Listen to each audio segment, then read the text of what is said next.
आज हम आपको सुनाएंगे आपके पाप की कहानी।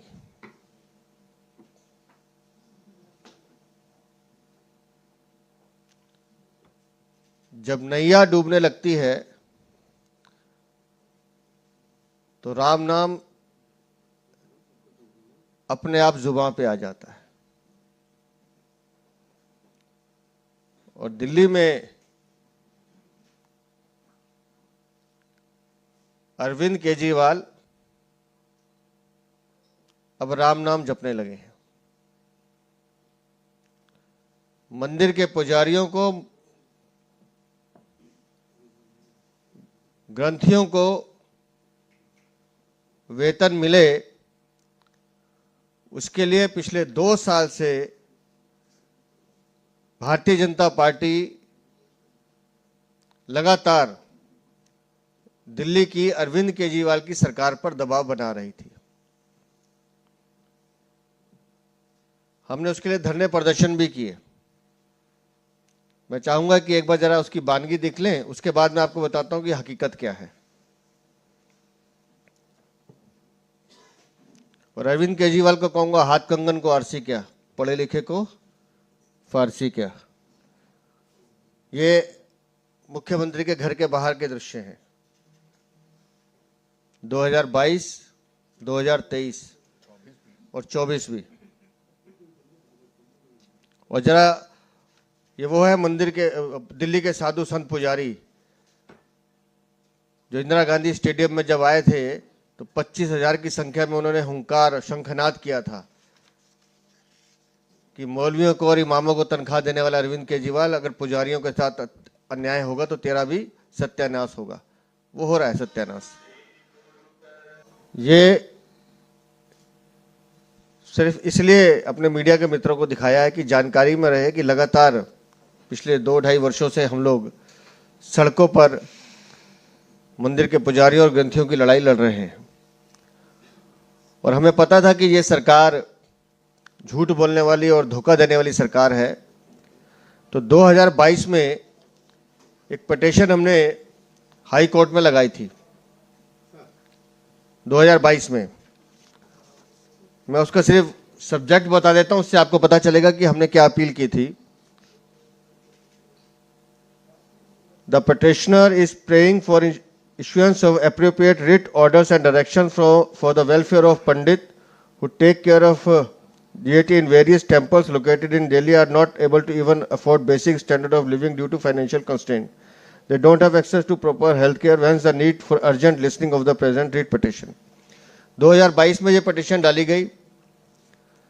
2023 से लगातार माननीय हाई कोर्ट द्वारा दिल्ली की सरकार को निर्देश दिया गया कि इस पे अपनी नीति बताइए। और हर बार दिल्ली सरकार ने अगली तारीख लेकर इसको टालने की कोशिश की। और जब हमने देखा कि दिल्ली की सरकार इन मंदिर के पुजारियों को और ग्रंथियों को वेतन देने से बचना चाहती है, तो हमारी लीगल सेल की को कन्वीनर रुक्मणी सिंह हमारे बीच हैं। इन्होंने एक पिटीशन कोर्ट में अलग से डाली। वो पिटीशन क्या, ये बताएंगे आपको। माइक को आगे करो, यहाँ करो ना, इधर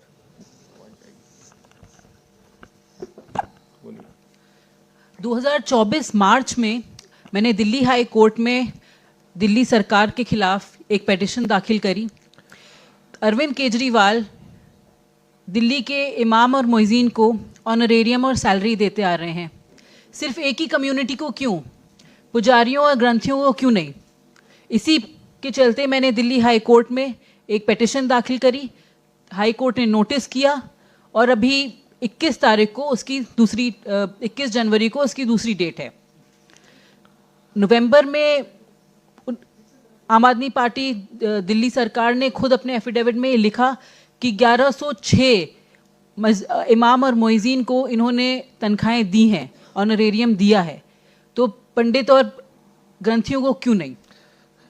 ये जो पिटीशन इन्होंने डाली 21 तारीख उसकी डेट आ रही है। आज से 20 दिन के बाद, 21 दिन के बाद कोर्ट में उसको जवाब देना है कि भाई मैंने मौलाना, इमाम और मौलवियों को जो तनख्वाह पैसे दिए, पंडित और ग्रंथी को क्यों नहीं दिए। उससे बचने के लिए आज ये चुनावी घोषणा इन्होंने कर दी कि हम पुजारी, ये मांग तो भारतीय जनता पार्टी सालों से उठा रही है। और आपकी जानकारी के लिए पिछले 2013 से इन्होंने मौलवियों को तनख्वाह देनी शुरू की थी। अब तक 58 करोड़ 30 लाख और कितने हजार हैं, 90,000 रुपये दे चुके हैं। तो अब मंदिर के पुजारी ये पूछेंगे अरविंद केजरीवाल, वो 58 करोड़ 30 लाख 90,000 रुपये जो तुम बांट चुके हो 2013 से लेकर आज 2024 तक, तुम्हें हम पंडितों और ग्रंथियों की याद क्यों नहीं आई। आज जब चुनाव याद आने लगे सर पर और जमीन खिसक रही है तो तुम्हें राम राम याद आ रहा है। इस राम मंदिर का विरोध तुमने किया।